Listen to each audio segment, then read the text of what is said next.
Hello students, this is Roselin from Point Academy. So, இன்னைக்கு பார்க்க போற டாபிக் என்ன அப்படின்னா pre and post analysis of NEET botany பத்தி தான் பார்க்க போறோம்.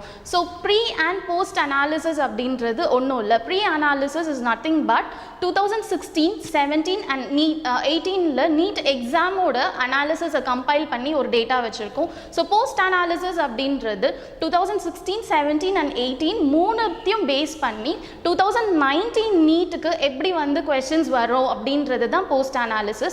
So இன்னைக்கு இத பத்தி தான் நம்ம பார்க்க போறோம். First class wise distribution பார்க்கலாம். உங்களுக்கே தெரியும் 11th and 12th தான் வந்து உங்களோட syllabus, right? So இந்த 11th and 12th book compare பண்ணும்போது maximum number of questions will be asked in 12th. So நீங்க அதிகமான weightage வந்து நீங்க கண்டிப்பா வந்து 12th bookக்கு அதிகமா தரணும். Next level of questions பார்க்கலாம். Level of questions அப்படின்றது ஒன்றும் இல்லை, இது வரைக்கும் கேட்ட questions ஈஸியாக எவ்வளோ கேட்டிருக்காங்க, மீடியமாக எவ்வளோ கேட்டிருக்காங்க, டிஃபிகல்ட்டாக எவ்வளோ கேட்டிருக்காங்க அப்படின்றது தான்.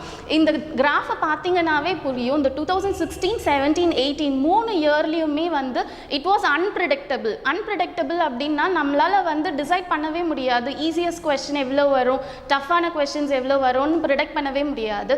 ஸோ டிசைடிங் ஃபேக்டர் வந்து உங்களுக்கு பாட்னி தான். ஸோ நீங்கள் வந்து எவ்வளோக்கு எவ்வளோ ஹார்ட் ஒர்க் பண்ணி படிக்கிறீங்களோ அந்த அளவுக்கு ரிசல்ட் வரும். ஸோ இப்போ பார்க்குற கிராஃப் என்ன அப்படின்னா டாபிக் வைஸ் டிஸ்ட்ரிபியூஷன்.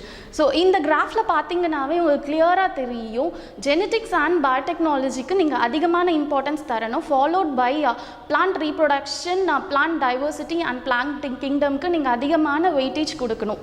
ஸோ இவ்வளோ நேரம் ப்ரீ அனாலிசிஸ் பார்த்தோம். ஸோ இப்போ போஸ்ட் அனாலிசிஸ் பார்க்கலாம். Plant kingdom, molecular basis of inheritance and ecologyலேருந்து மேக்ஸிமம் 6 questions நீங்கள் வந்து எதிர்பார்க்கலாம்.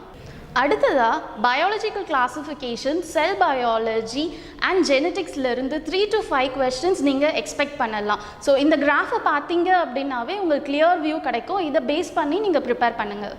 ஸோ நெக்ஸ்ட் வீடியோவில் பாட்னி ரிலேட்டடான MCQs both Tamil and English எப்படி சால்வ் பண்ணுறதுன்றதுக்கான டிப்ஸ் அண்ட் ட்ரிக்ஸ் பார்க்கலாம். ஸோ அதுக்கு நீங்கள் என்ன பண்ணணும் அப்படின்னா பாயிண்ட் அகாடமியோட யூடியூப் சேனலை சப்ஸ்கிரைப் பண்ணுங்கள். தேங்க்யூ.